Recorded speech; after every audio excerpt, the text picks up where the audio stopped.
ज्यांच्याकडे 20-20, 25-25 एकर जमिनी होत्या त्यांच्या मुली आता नाशिक मधल्या 5व्या-6व्या मजल्यावर 1000 स्क्वेअर फुटाच्या फ्लॅटमध्ये आहे. त्या फ्लॅटला अंगण नाही, झाड नाही, काहीच नाही. आणि आमच्या वावरात कामाला जे मजूर होते, ज्यांच्याकडे एकही गुंठा जमीन नव्हतं, त्या मुली आता आमच्या 25 एकराच्या मालकीने.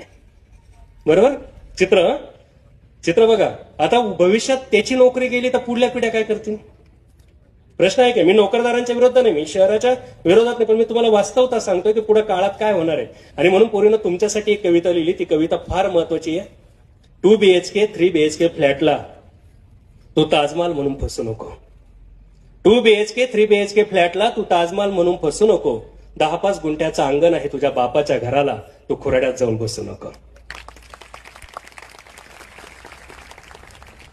2 BHK 3 BHK फ्लॅटला तू ताजमहाल म्हणून फसू नको. 10-5 गुंठ्याचं अंगण आहे तुझ्या बापाच्या घराला, तू खुराड्यात जाऊन बसू नको.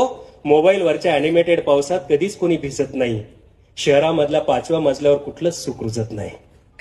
मोबाईलवरच्या अॅनिमेटेड पावसात कधीच कोणी भिजत नाही. शहरामधल्या 5व्या मजल्यावर कुठलंच सुख रुजत नाही. भिजायचं असेल, रुजायचं असेल तर हवी असते माती, आणि वरून खऱ्याखुऱ्या पावसाची सर. आयुष्य करायचं असेल हिरवगार तर पोरी शेतकरी पोराशी लग्न कर. नोकरी काय करते? नोकर असतो. नोकरी काय करते? नोकर असतो. ऑफिसमध्ये साहेबांपुढे खाली मान घालून बसतो. नोकरी काय करते? नोकर असतो. ऑफिसमध्ये साहेबांपुढे खाली मान घालून बसतो.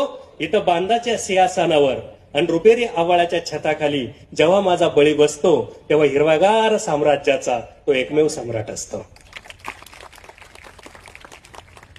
त्याला पेन्शनचं कधीच नसतं टेन्शन. जुनी का नवी, 2005 का नंतर, त्याला पेन्शनचं कधीच नसतं टेन्शन, कारण माती कधीच रिटायर होत नाही. त्याला पेन्शनचं कधीच नसतं टेन्शन, कारण माती कधीच रिटायर होत नाही. पायलीभर पेरले दाणे तर पोटापुरतं पिकून देते काळी आई. म्हणून तुला आणि तुझ्या पुढल्या पिढ्यांना उपाशी राहायचं नसेल तर पोरी शेतकरी पोराशी लग्न कर. पोरी शेतकरी पोराशी लग्न कर.